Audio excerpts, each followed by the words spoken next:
also a game changer for, people who have savings, people who, are hoping to retire. If you think you're going to retire on a bunch of dollars, you got another thing coming. It's the dollars that are going to retire, not you. You're going to keep on working unless you take action now. At Davos, Switzerland, the IMF stood up and said, the world economy is heading into the worst economic headwinds since World War II. The worst. And that's why it could be bad news, but depending on how you look at it, it could be very good news.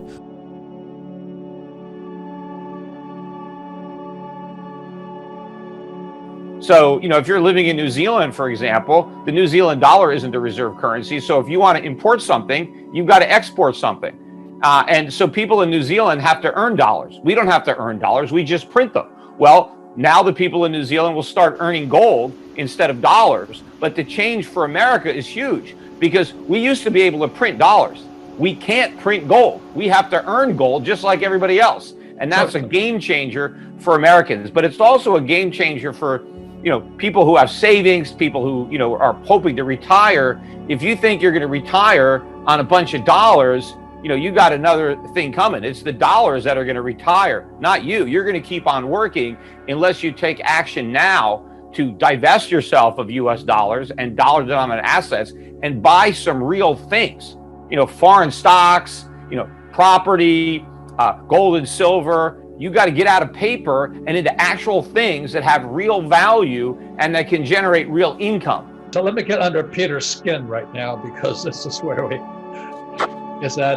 announced that the U.S. will come out with a Fed coin in 2024. Now that could be a rumor, as generally as it's just forward guidance by the Fed. Bullshit, in other words. Would that solve the problem? No, that's just going to make the problem worse.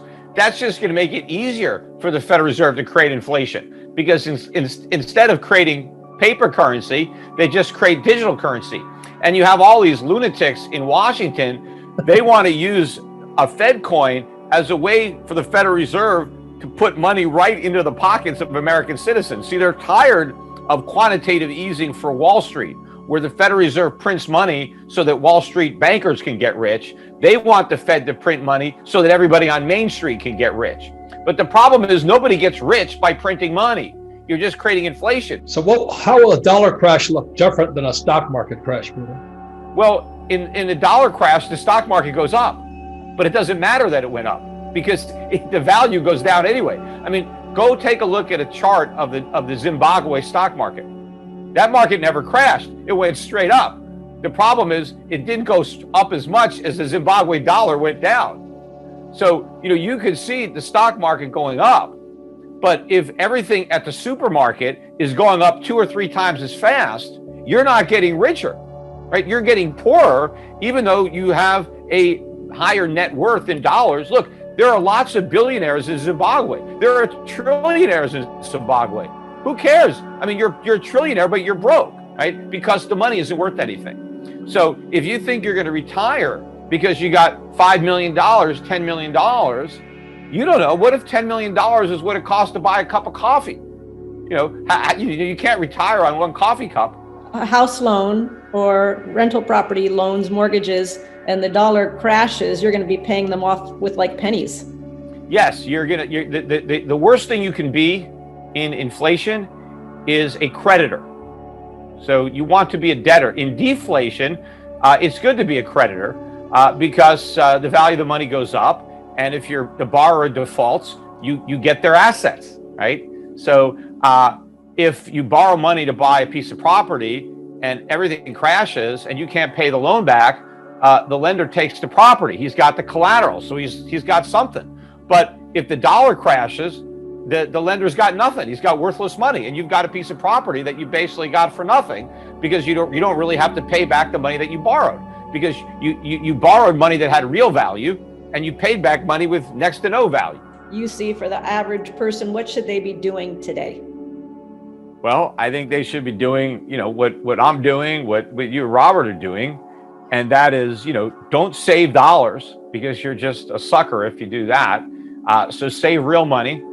Buy gold and silver, and accumulate assets, real assets outside the United States that pay good dividends, and that during an inflationary time period, see, you want to own companies that can immediately pass on their higher costs to their consumers by raising their prices. So you want to have businesses where you know the customer is going to pay the higher price, because there are some businesses where, if you raise your price, you're going to lose your customers.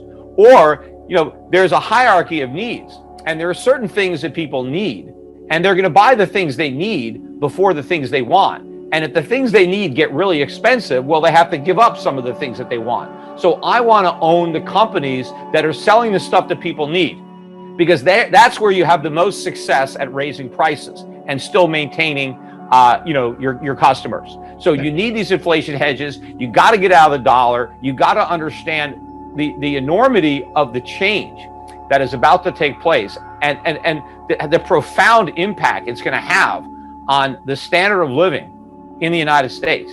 But the worst part about it is, though, the political climate for this crisis could not be worse, because capitalism has never been less popular, and socialism has never been more glorified.